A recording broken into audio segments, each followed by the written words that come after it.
Today, Leader Reid continued his demonstration of civility, referring to me as the, quote, very...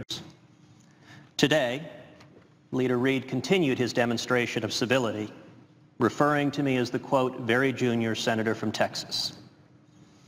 As I noted yesterday, the Senate is not a schoolyard.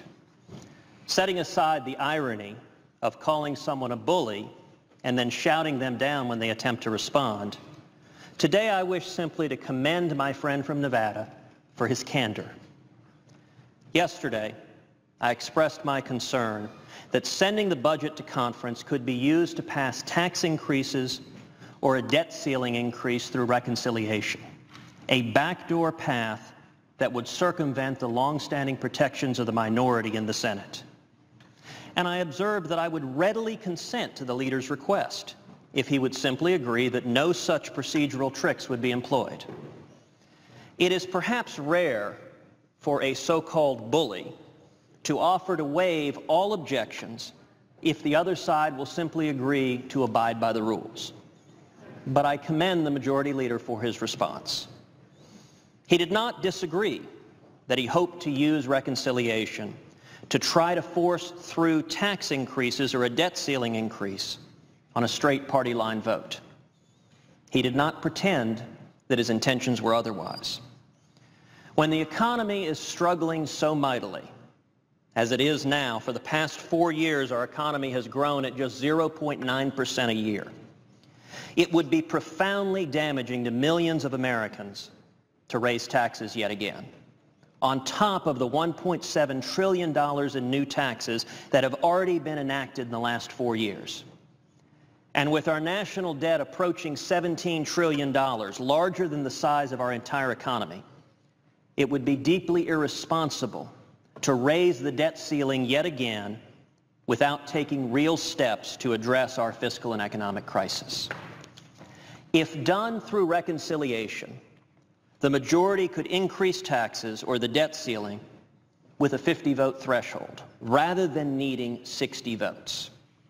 The American people already saw Obamacare pass through backroom deals and procedural tricks. It should not happen again. The majority leader could have claimed that he had no intention of trying to undermine the protections of the minority or of forcing through tax increases or yet another increase in the debt ceiling. But in a refreshing display of candor, he did not do so. And I commend him for his honesty, so that our substantive policy disagreement can be made clear to the American people. Let me be explicit. We have no objection to proceeding to conference if the leader is willing to agree not to use it as a backdoor tool to raise the debt ceiling. If not, he is certainly being candid, but the American people are rightly tired of backroom secret deals to raise the debt ceiling even further. And we should not be complicit in digging this nation even further into debt on merely a 50-vote threshold. Finally, I would note that the leader made a plea to regular order, and yet he was seeking unanimous consent to set aside regular order.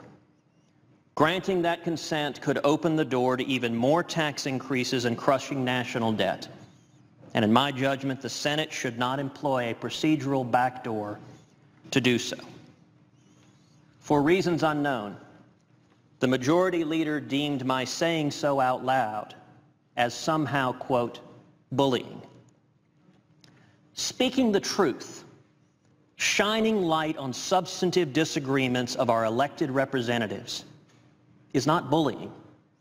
It is the responsibility of each of us. It is what we were elected to do. All of us should speak the truth and do so in candor. All of us should work together to solve the crushing economic and fiscal challenges in this country.